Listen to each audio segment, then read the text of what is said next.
investigation is if they find an alternative location for us. And as of 30 minutes ago, he was supposedly working on the botanical gardens, but that so far has not happened. So we're the last 2 hours the boats have been circling every 5 minutes. Right now. catch a ride with somebody. Okay, good. All right. Where? Do you see Macy's? You gotta see Macy's.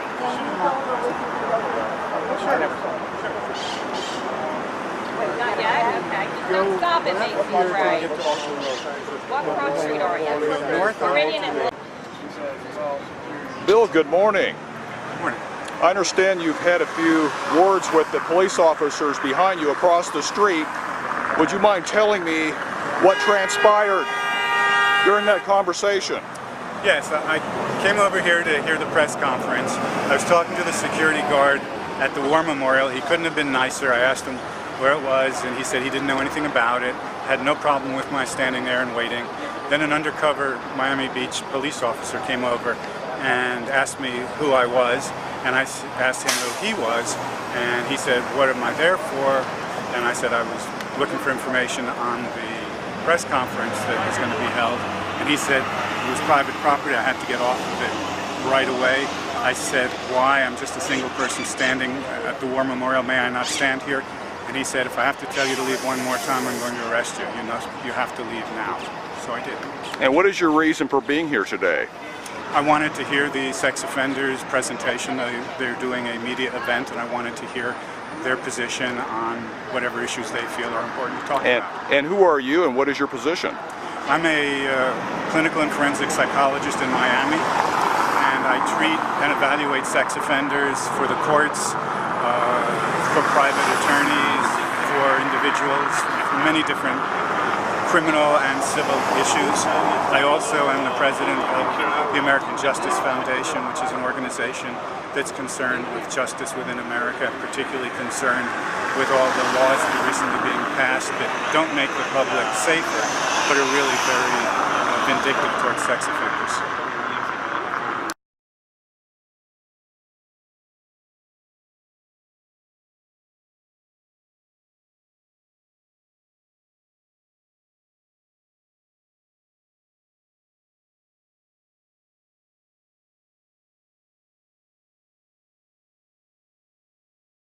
What are you guys doing?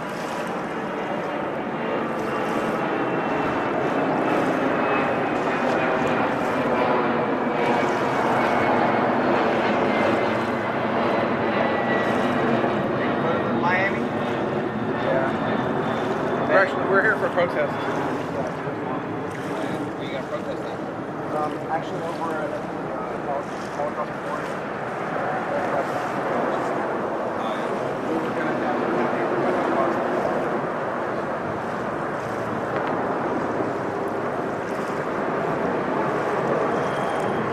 What's the protest gonna be?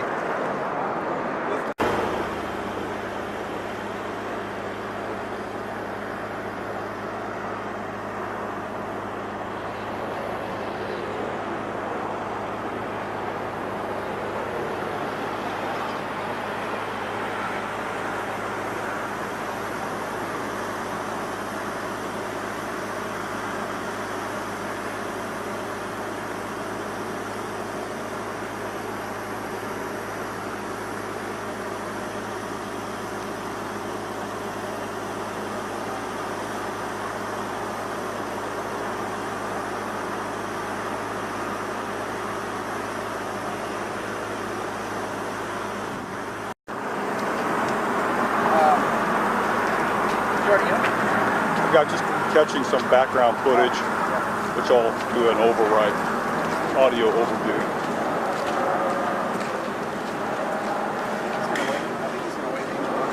What? Oh, Angel's there? So they're filming. Hey, it's Friday morning. Kick back, relax.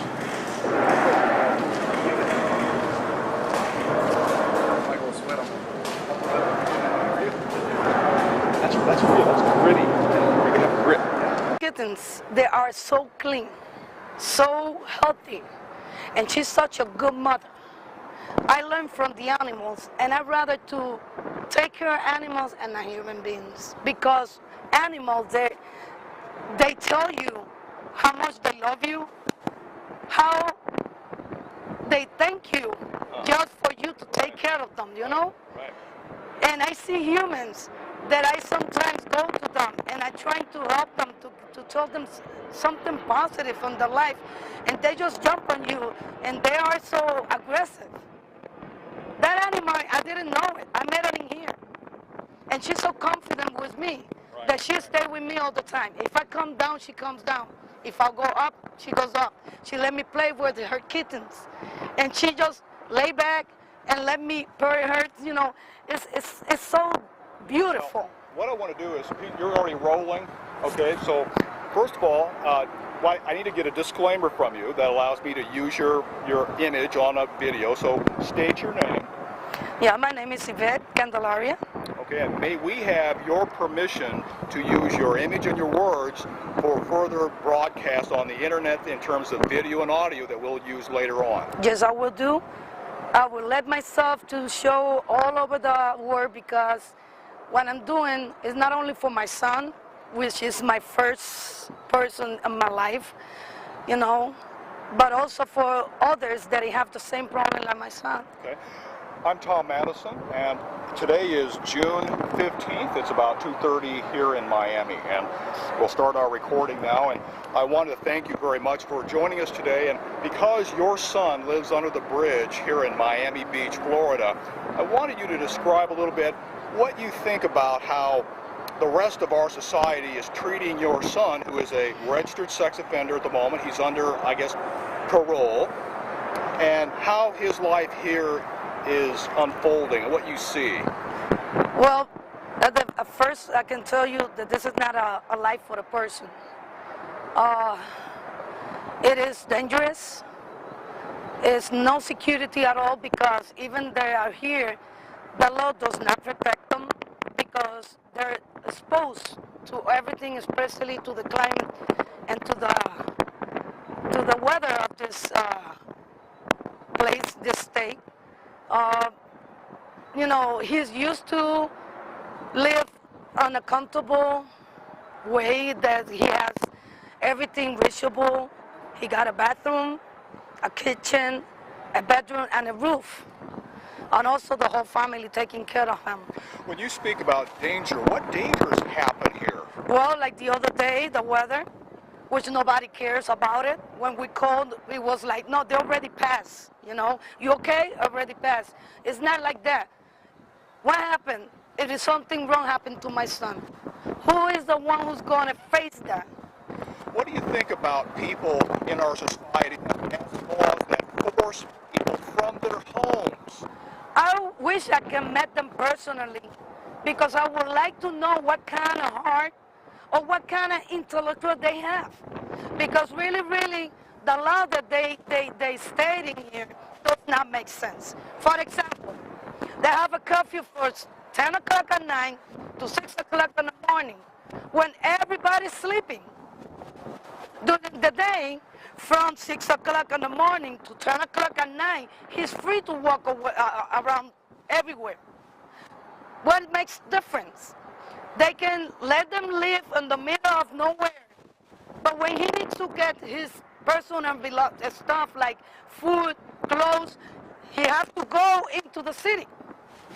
Walk in between people. What is the difference? How has this circumstance, by being forced to live under the bridge, how has this affected your home life, your family, your other children? Tell me about that. They turn apart the whole family, because I have to be with him in this case.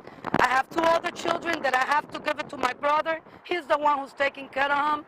I also stay and living in this place with him because I want to see how he's living, how he's doing. You know, I don't have no way to contact him unless I am close by to him. And your son is here today. You're here cooking a meal for him and helping him deal with living under this bridge. But that means you are not at home caring for the other family members. Exactly. How are the other family members dealing with this absence? Oh no, they're supporting me 100%. My family does not turn their back on him. no, different, completely awkward. They are here also. They bring our food, they go buy groceries, they take it home, they get their clothes. They trying to do the best for him to be comfortable, which is not going to be complete because it's not the same thing like having a house. What words do you have for other families who have registered sex offenders in those families? What's your advice to them when being banished from their homes? The only thing that I can tell you, that I can tell them is to do the same like me. Don't lay back. Don't think that is the end of the world. Keep fighting. Keep fighting because that's the only way that you're going to make something different. The only way that you can change this nonsense is let them hear your voice. Let them know how you feel. Let them know that those people, those sex offenders, yes, I know, there's a bunch of them out there that you have to be careful. I'm not going to say the difference. But majority of them, they're harmless, like my son. He didn't harm nobody outside. He didn't kill nobody. He's not a criminal. He's just a simple human being who makes a mistake. He regrets it. He make a difference. He hasn't, do it again. He wants just to live a normal life. So even though these laws are passed to protect society from strangers who might commit sex offenses, you may be surprised to know that 95 or over 90% of all sex offenses occur within the family. Yet we have laws that protect society in general, supposedly. What are your feelings about these laws now that I've told you these facts? I'm sorry. That's right. Ask it again. Most of the laws dealing with sex offenders have to do with the fact that they tend to protect society based upon assumptions that the sex offenses are committed by a stranger. Exactly. What happened in your family was that it was just within your family. It was your son and a family member. It wasn't the stranger down the street. Exactly. But the laws seem to believe, or seem to make you think that that all these abuses, sex abuse cases, occur in society from strangers. Yeah, and that's what it really aggravates me, because when I ask why they're treating him like the rest of the sex offenders that really commit a crime, they told me there is only one law, and that one law have to go to all of them. It doesn't make sense that. It doesn't make sense because I think humanly, that everybody should be measured by their different crimes, by their different mistakes. I cannot understand how they can treat my son as a criminal, like said the Shenandoah raper, when he never committed a crime like that. One last question, and that is, what words do you have for the Florida legislature and Governor Charlie Crist? Oh, sweetheart, you better think about it again. I hope that you never have to go through this, because I know that you have family, you have children also, and your family. I hope that you never ended in a situation like this. The only thing that I can ask you as a mother, from the bottom of my heart, is to analyze again all those rules, all those laws, and trying to see through my eyes and feel through my heart the way that he is moving all this society. Again, let me tell you something, my son is not a criminal. If my son would be a criminal, I would be the first person who's going to point him and make him pay for his crime. But I know that he's not. He's just a simple teenager. He made his mistake, but he deserves a decent life. He deserves the rights to be trust, to be respect as a human being. The only one who can say yes or no, whoever wants to do anything with my son, is the one up there. Okay? Thank you very much. Nobody else have the power to decide in his life. Now, and part of this, your name again, but spell your name, pronounce it and spell your name. Yeah, I mean, my name is Yvette Candelaria. Yvette is I-V-E-T-T-E. Last name Candelaria, C-A-N-D-E-L-A-R-I-A. And what city do you live in? Miami, Florida. Miami, and today is June 15th, correct? Exactly. Marvelous. Thank you very much for a wonderful interview. Thank You you. did terrific.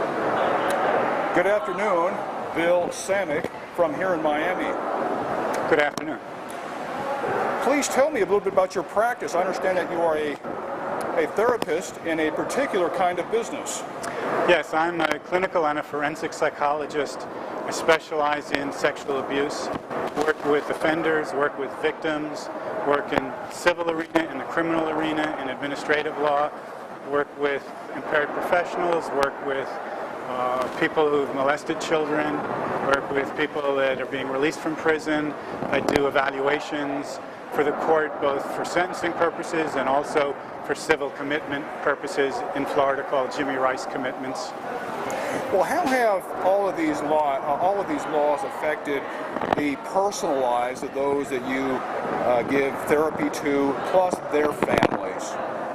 Well, things have changed since I've been doing this. I started in this business 29 years ago, and at that point in time, the legislature and the public were very concerned with rehabilitation.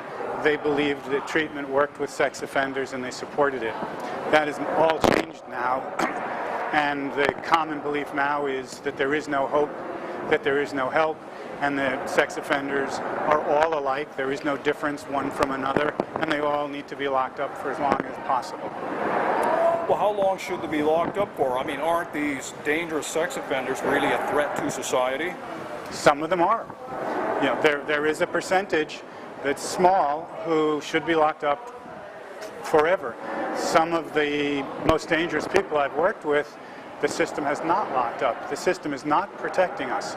The great majority of sex offenders, however, and I say great majority, probably well over 95%, are treatable and are safe to release in the community, and many of them are safe to release very, very quickly. Those who are not safe to be released, in my opinion, are best treated not in prisons, but in residential treatment programs. The politicians always tell us that treatment doesn't work. I mean, I hear your views on that, but yet I hear politicians, who am I to believe? Well, you can either believe people like myself, who have years of experience with many, many individuals, and, you know, I see it, I know it. You know, it's like watching a car crash and then somebody telling you the cars didn't crash. I saw it, I know it, it's obvious, it's clear in many cases. But if you don't want to look at individual cases, look at the data, look at the science. That is equally supportive of my position. It's very clear that sex offenders, even without treatment, are less likely to reoffend than most other kinds of offenders. And with treatment, they're even less likely to reoffend. Of course, the criteria that I use for treatment is not that they don't reoffend. If I work with somebody and they don't get better in terms of their entire life, they only get better in the sense that they don't reoffend, I consider my treatment a failure. It turns out that according to the Justice Department, about 95% of the brand new sex offenses that are likely to be committed will be committed by someone who today is not on the registry. So my question to you is, what mechanisms are in place so that a person who recognizes that he has a problem, where can he go to come clean and to get treatment without going to jail? There are two hurdles. The hardest part is to find a competent therapist who really has expertise in treating sex offenders, who has compassion, but also who sets limits and boundaries, who can be hard in a caring way. Sex offender therapy almost always is best done in a group setting with other sex offenders. For people that have sex offenses that don't involve children, probably the biggest obstacle is the illness itself. I believe that sex offending is behavior that comes out of a mental illness, out of a mental disorder. Healthy people do not rape or molest children. These are people who've been injured themselves and are now hurting others. So a big part of the hurdle is that people who commit rape don't usually voluntarily call and ask for help. They don't think that they have a problem, or they're too ashamed that they don't want to come forward, or they like what they're doing, it's too enjoyable that they don't wish to stop until after they're caught. With child molesters, there's even more embarrassment. There's a lot, particularly when you're talking about incest, there's a lot of awareness in the offenders that they have a problem, and there's a much greater realization in that group of sex offenders that they need help and want help. Unfortunately, with that group of offenders, if the victim is a child, I get calls episodically saying, I'm molesting my kid, I have a problem, I'd like some help, can you help me? My answer every time has been, yes, I can help you. Then they say, do you have to report me to the authorities? I say, yes, that's the law, I'm required to. And they always say, thank you, click. I don't know who they are, and they're gone. Somebody who's got a sex offense that's involving a child has to turn himself in, get arrested, and that means get prosecuted. Has to turn himself in, which means get arrested and get prosecuted in order to get help. And most people won't. Those who do, I think, are so out of touch with reality that I'm concerned about how amenable they'd really be to treatment. I was watching television news recently where a story about a 22-year-old young man who had been in jail but got out on temporary release and apparently had sexual relationships with his 17-year-old girlfriend. The authorities found out and put him back into jail. And then in this same news program, we had a probation officer talking about pedophilia and that fact that it's not curable regarding that young man. I thought pedophilia was something different. Yeah, that's not pedophilia on lots of levels. That is not pedophilia. The age of the victim is way too old. That it's a Romeo and Juliet relationship, at least as you've described it. I mean, obviously, in order for me to really form an opinion about an individual case, I need to really speak to the people involved and collect the information. Things aren't always the way they appear to be, but certainly the presentation that you've given, and many cases that I have known that present like that, they're not pedophilia, and they should not be treated as a criminal prosecution. Many of these cases, though, would need psychotherapy. When there's a significant age difference between the two parties in a relationship, there are things to be looked at that need to be considered. And often those relationships, in my opinion, are problematic, but that doesn't mean they're criminal. What is the difference between a pedophile, a predator, and a sex offender? They seem to all run together when you watch the news. They do in the news. These words are not, most of them are not clearly defined. Pedophile is a medical term. It's defined in the DSM, the Diagnostic and Statistical Manual of the American Psychiatric Association. Pretty much every time a new edition comes out, the definition changes a little bit. The current definition is someone who is interested in sex with prepubescent children and whose interest has causing them some kind of a dysfunction or problem within their functioning.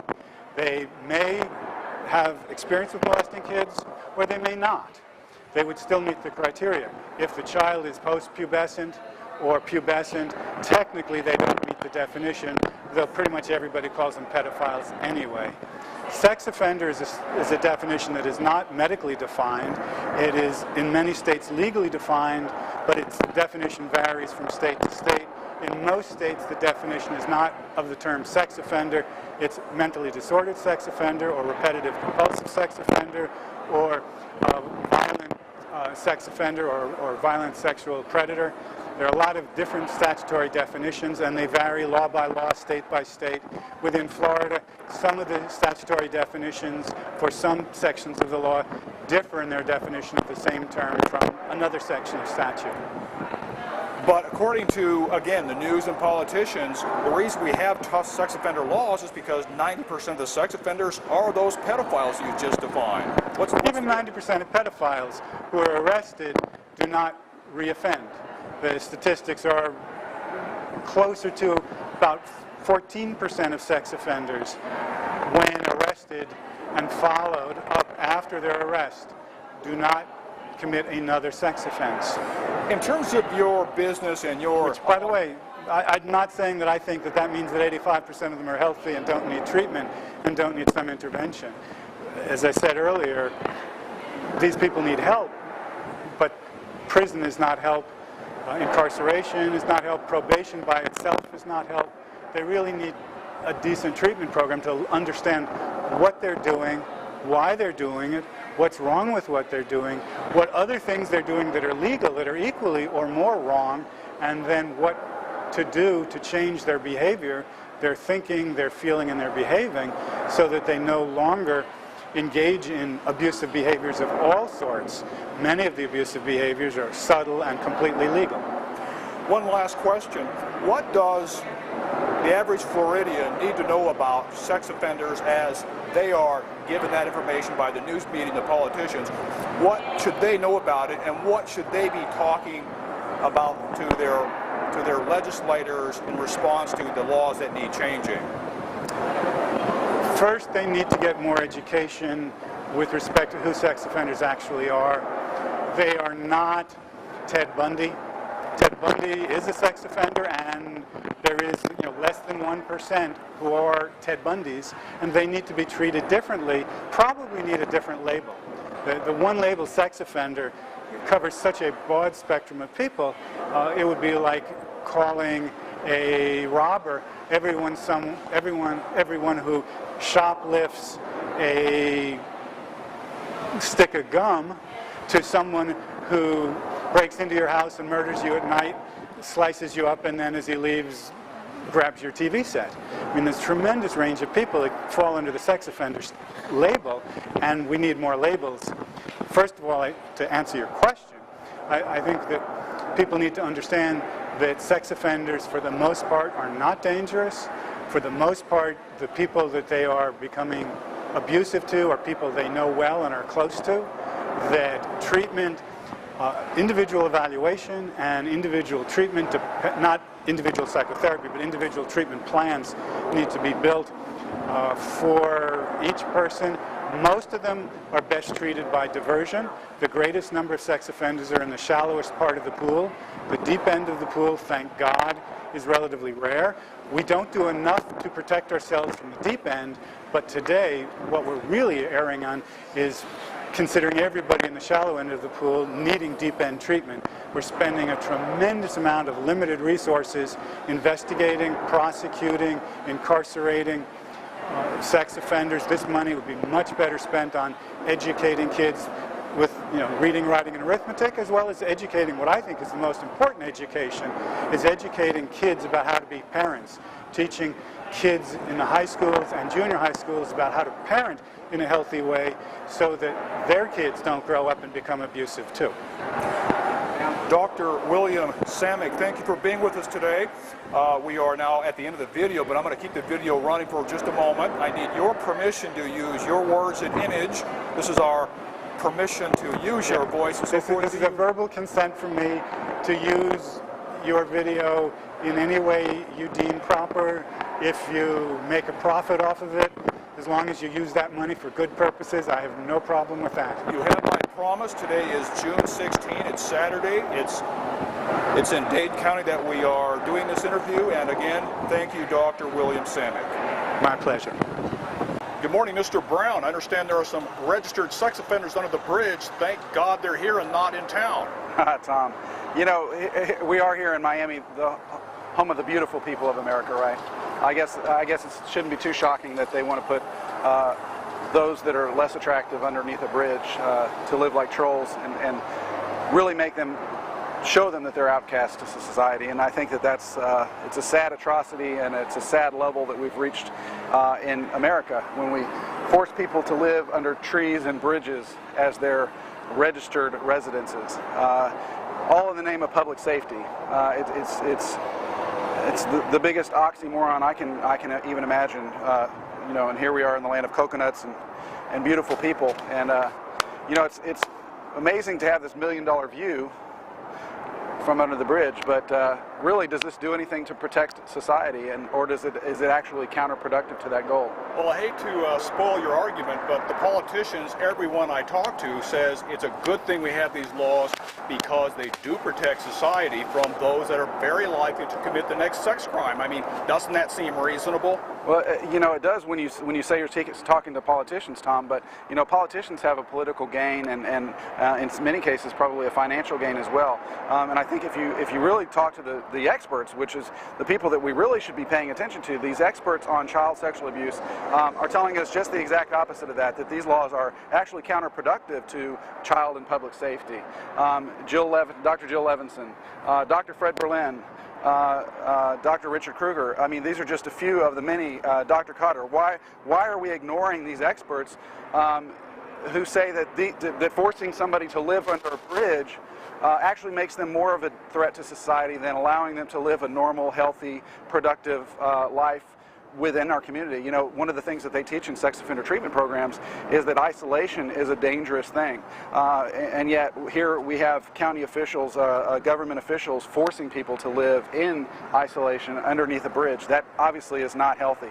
And so if truly reducing victims is our goal, then we really need to take a step back from these laws and reassess them and see, you know, why, number one, why are we ignoring the experts? Why are we allowing these experts, or why are we allowing politicians and government officials to lie to the public? But Mr. Brown, I do talk to the officials, and every single law enforcement officer I've talked to said these reoffense rates are absolutely true, that they're above 50%, and that society benefits from these laws. I mean, aren't those experts? Well, ask those experts where they're getting their information, because the United States Department of Justice actually has done studies that have followed registered sex offenders or former sex offenders after they're released from prison or from their supervision. And their statistics show that after 3 years, with having gone through treatment, that those recidivism rates or rates of committing a new sex offense are actually 3.3%,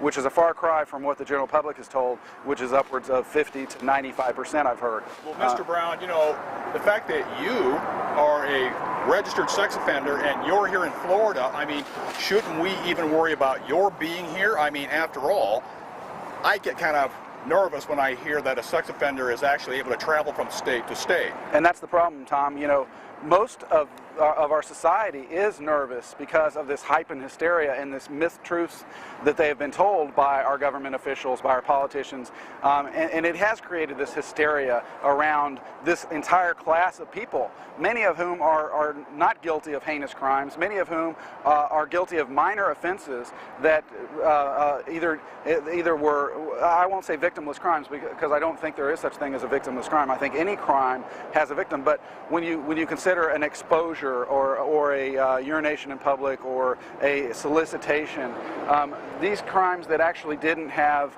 a violent substance and so forth, when you treat those people on the same level as a pedophile or a violently sexual predator, you weaken the overall standard, you weaken the overall label of sex offender. And I think that that's the problem we've reached in this country, is that now we have this group of 603,000 people, according to the National Center of Missing and Exploited Children. And that number has grown from 385,000 in November of 2005 to 603,000 in February of 2007.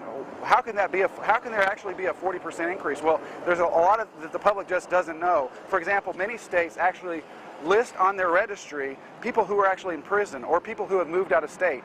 And you might ask yourself, well, how in the world could that increase public safety? The registry is supposed to be about informing people of their neighbors who might have committed a sex offense in their past so that they can protect themselves from these people. But the problem is that federal funding is tied to every name on the list, and therefore there's an inherent incentive for state and local governments to add people to this list at whatever cost so that they can gain that federal funding. And that's part of the problem. There's so many layers to this problem, and you can imagine trying to sleep here under this bridge with airports. You can imagine trying to sleep under a bridge with overhead traffic, overhead airplanes, and so forth. Yes, you have this incredible view of Miami City, but how far can we push people and expect them not to snap? I just think it's a travesty. It's a true human rights violation, and it's an atrocity that we as a country have sunk to this level where we're forcing people to live under a bridge. There are politicians that talk about these as being perfectly constitutional. I mean, again, don't we have to kind of put this Constitution aside in order to protect the children of our country? The children are the most important asset we have. Well, Tom, you know, at one point in our country, our own Supreme Court actually said that it was okay and that it was not unconstitutional to actually own people. And ultimately, slavery was abolished. I think when you look at the changing tides of the political sway, you find that what one court says today, after arguments are made over time, the checks and balances of our judicial system do correct the problem. The problem with that process is that it many times takes decades. We don't have time to wait decades for this problem to come to a resolution, because how many more Christopher Barrios Jr.'s do we have to see? A 6-year-old child who was the son of a registered sex offender, a man who was living in a trailer park because he had consensual sex with his underage girlfriend when he was a teenager.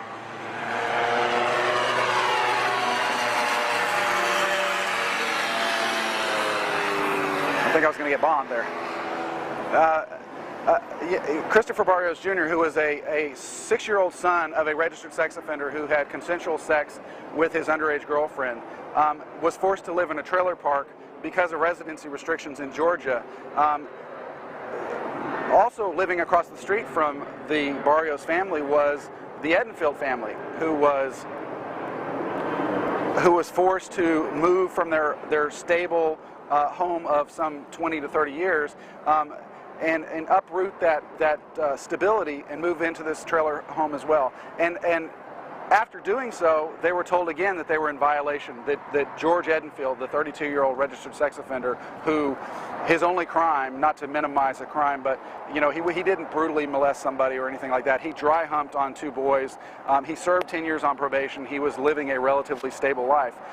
But when you uproot that family and force them to move into a trailer home, and then once again, you charge this man with a new crime because he's living within close proximity of a playground that was in the trailer park, and you put this man 3 days before he abducts 6-year-old Christopher Barrios.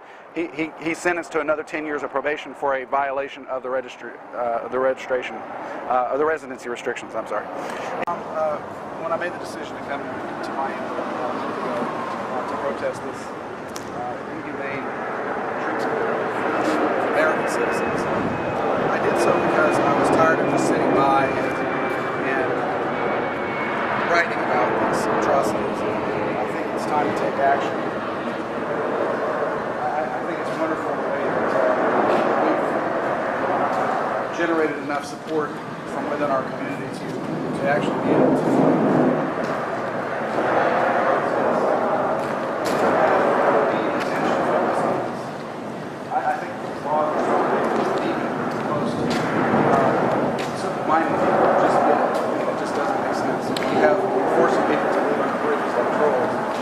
Well, Mr. Brown, I hate to interrupt you, but I've always heard that registered sex offenders are the most dangerous citizen in the country. I mean, they can't be cured.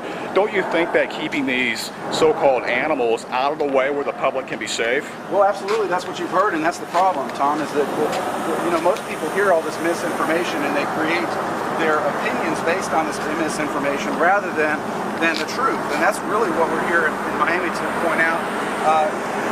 We want to bring attention to the media twisting these things and really focus on the truth. And that's the beautiful thing, is that we really do have truth on our side. We've had noise and destruction as far as going overhead, and it's based on public safety. How in the world is this possible?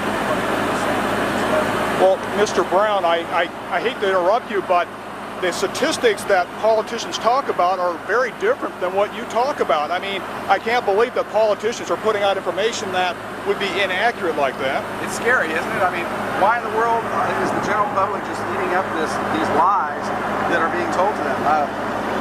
What I want to focus on is what's motivating politicians to lie about this.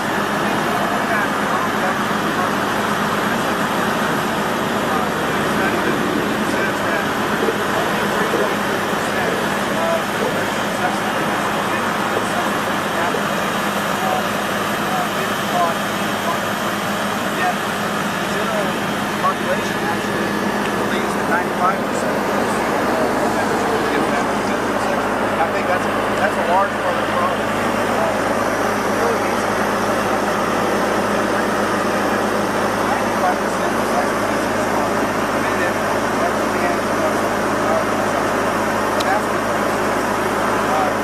let me ask you this then. What's the situation regarding these men on the bridge as far as Miami goes? I mean, don't you think that if the state can't pass tough enough restrictions, shouldn't the city take the lead here and pass enough yardage, enough footage to protect the citizens? I know we've covered this, but my God, we've got children and women in the community. The problem is that all of the exhibits on child sexual abuse say the same thing. These laws, residence restrictions, the registry itself, these do not promote a safer public. They do not enhance our children's safety. In fact, they're counterproductive to that goal. Because when you make it impossible for a person to live a safe and normal, healthy life, you really increase their risk to the community. I mean, how far can you expect to push these people beyond living under a bridge to the point where they're going to snap? I mean, it doesn't make sense. We really think that this makes our community safer. When in reality, somebody who's going to commit another offense is going to do so regardless of what their name being on the register or regardless of where we force them to. Unless they're in prison, they have freedom to move about. And so it's important that we focus on true solutions, educating our children. There's a reason that reported cases of child sexual abuse have gone from some 220,000 cases annually over 10 years ago to last year, the Department of Justice says now that those cases are down to 89,500 per year.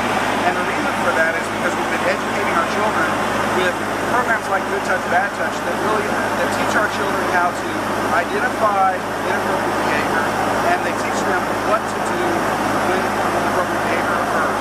And those are the things that we need to focus more on. We need to focus more on treatment. You know, the other thing that you hear a lot is that sex offenders are all pedophiles and that they're not curable.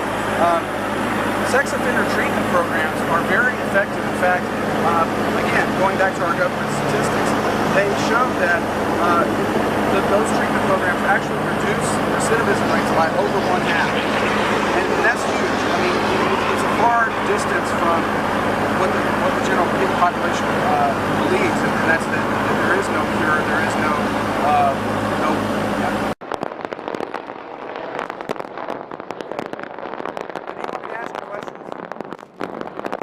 ask you questions, or do you just be talking? So Tom, tell me a little bit about these human rights violations that we're seeing in Miami. Well, I'd be glad to. You know, in America, we always pride ourselves on not just paying attention to our legal rights, which every citizen should understand and certainly want to protect for every American. But what's happened here under the bridge is that we have taken another step towards punishing people who are either currently paying the price for their misdeeds or who have completely paid their debts to society and are simply trying to live in peace with their neighbors. Here in Miami Beach and throughout many communities in Florida and through many states throughout the United States, we are forcing people from their homes. And it seems to me that that is a new low in terms of how we treat our fellow citizens in this country. It wasn't long ago when our forefathers settled this country to escape persecution, to escape the biases and the threats and fears that were put to them by the countries that they left. But here we are, 35 or 40 years later, and we are again threatening our citizens with being forced from their homes. The United Nations talks frequently about the right to have a home and the right not to be forced from our homes. And yet it is happening today, it is happening in America, it specifically is happening right behind me here in Miami Beach, Florida, where American citizens have been forced from their homes to live under a bridge. Well, Tom, don't you think it's acceptable to trample the rights of people who have committed crimes against children in the past? I mean, really, what gives these people the right to have rights at all, anyway, regardless of whether they finish serving their criminal sentence? Why should we not, as a society? Well, we live in America. We don't live in Cuba. We don't live in Russia. We don't live in China. We live in a country that supposedly respects not just human rights, that's the most basic, but certainly in our country, we want to make sure that we protect all Americans' legal rights in terms of things like due process or equal protection under the law, and certainly avoid things that amount to double jeopardy for something we've been previously punished for and then are charged again for. Or maybe there are new laws being passed against a group of people who have already paid the price years ago, and yet we again violate ex post facto laws to yet bring them back into the criminal justice system and to keep them punished. These are wrong. We are, as Americans today, not mindful of protecting our rights. We are letting the state, whether it be the federal government or the state government, or here in Miami, the city of Miami and Miami Beach and Dade County, violate the Constitution. It's wrong that these men here who are paying a price should be, again, I've lost my thought. Constitutional rights. It's unconstitutional. The city has violated the constitutional rights. The city has violated constitutional rights. But Tom, has a court just recently ruled that the residency restrictions are not unconstitutional, that it is okay to limit where offenders who have committed offenses against children where they live, and that where they congregate, in terms of proximity to children, areas where children congregate? Well, certainly we have to pay attention to the big figure, the big numbers here. It turns out that the Justice Department in our country has done a very good job of tracking criminal statistics. They're mandated by Congress to keep very specific statistical information so that the Congress can make intelligent decisions about laws and other matters that protect society in general. And what's happened is that I've lost my thread again. I'm distracted by the boats and the wind. Sorry. I can't hardly hear you too, sorry. Okay. I think of my question.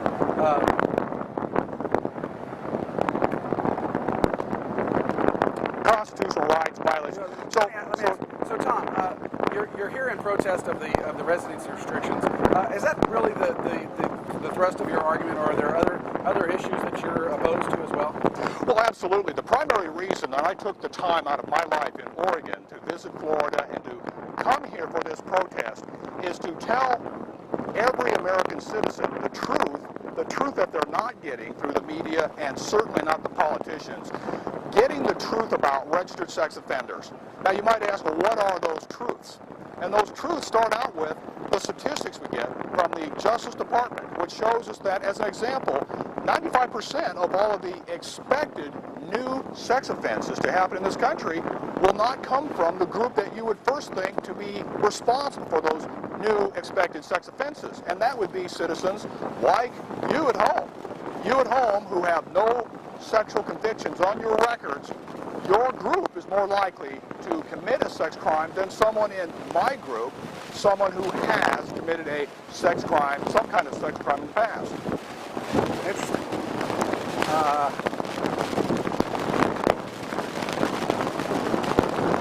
So Tom, by being here in Miami, what do you expect to accomplish?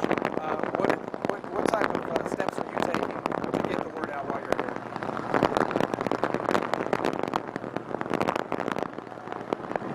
Can you imagine living in these types of conditions, trying to sleep while boats go by, traffic drives overhead? We came here to Miami for three basic things. And the first one is to find ways to better protect America's children. It turns out that the Adam Walsh Act, Megan's Law, the Wetterling Act, all are tough laws, and they put those tough restrictions and punishments on a group of people that are not responsible for the bulk of the new sex offenses. Congress and the 50 state legislatures have failed the people to produce laws that make sense, that are effective. If the bullseye is here, they've shot over here, because where they're shooting is at a group of people who have paid their debts to society. It's outrageous. That's the first thing. The second thing on the list is that, again, human rights, being forced from your home is not an American value. It's something that we need to avoid. The politicians here in Miami and the state of Florida have committed an outrageous act in forcing people from their homes.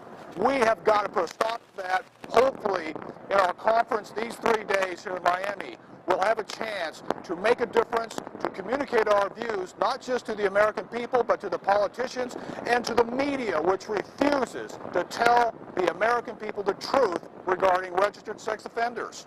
Tom, that's the truth according to whom? Is that according to you as a sex offender, or who is this truth supposedly? Well, I love to get on a soapbox and prognosticate about the future and to tell you about all my views in politics.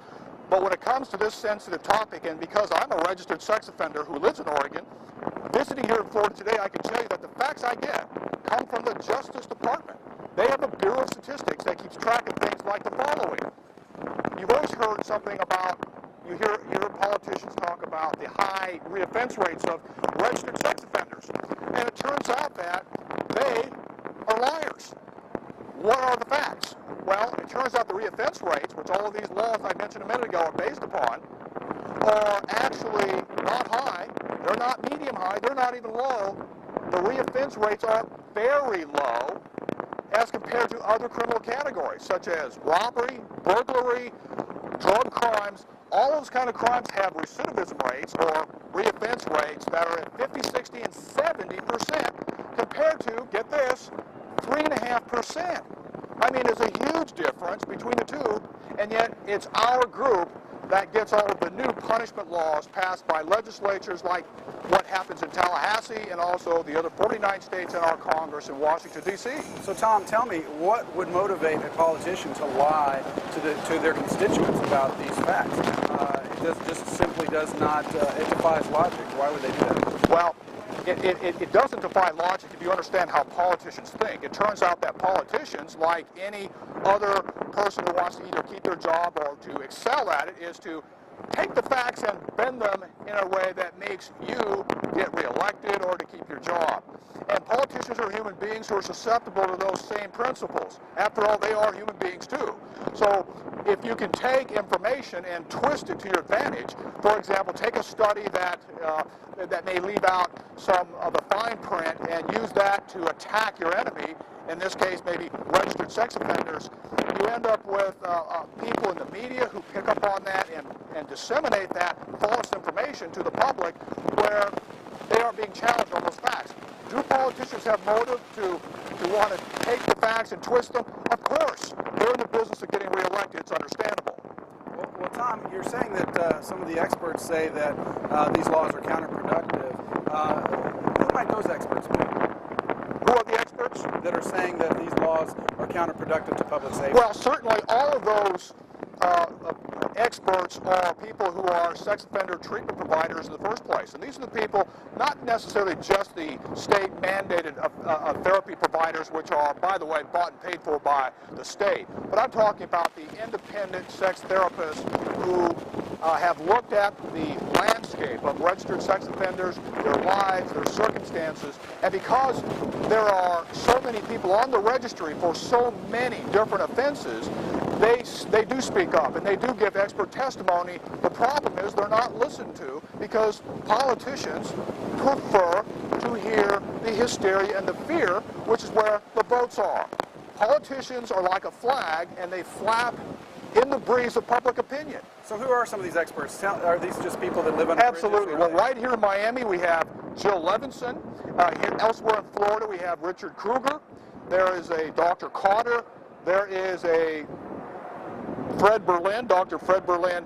I mean, these are just a handful of experts who know a lot about this topic that testify on a frequent basis. But you know something? They're frustrated because they're not being listened to. It's unfortunate that today, in this sex offender panic that America is going through, we live in a time when listening to fear and hysteria instead of paying attention to the facts and expert testimony and empirical data that tell a vastly different story than what we're hearing from the media and the politicians. Acts that a country can do to its own people, we always tend to think of China, North Korea, Syria, Russia as places where human rights abuses happen, but it turns out that human rights abuses happen here, right here in Miami Beach, right here in Florida, right here in the United States of America. Not only are we a country that abuses constitutional rights. We also are a country that abuses basic human rights regarding homes and housing. Imagine here in the United States that we are forcing people from their homes without regard to their basic rights. It's not a matter of just taking away constitutional rights such as due process, equal protection, and 3 or 4 other basic legal rights in this country. We're also a country that is willing to force people out of their homes and force them, in this case, to live under a bridge here in Miami Beach, Florida. That has to be something that, if it doesn't get the average American citizen concerned about the future direction of our country, then we truly have lost our way.